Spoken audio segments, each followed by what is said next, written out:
қамыр илеп, оны жайып, одан пельмен түюге ерінетін қыз-келіншектер мына видеоны міндетті түрде соңына дейін көріңіздер.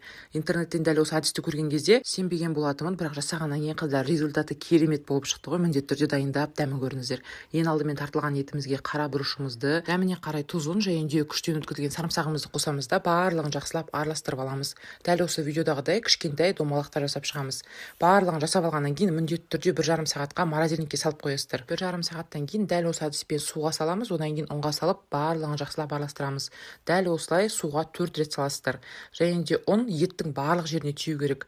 Егер де сіздер қатырмай бірден жасасаңыздар, қамырларыңыз езіліп, ішіндегі еті бірікпей қалатын болады. Міндетті түрде қатырып барып жасайсыздар. Ең соңғы рет суға салып болғаннан кейін қолымызбен дәл осылай ұнның сыртынан домалақтап алатын боламыз. Сол кезде ұнымыз біркелкі болып бірігетін болады. Қайнап тұрған суымызға саламыз да ақырындап араластырып, қақпағын жауып 8-9 минут аралығында пісіріп аламыз. Мінекей осымен біздің пельмендеріміз пісіп шықты, қыздар.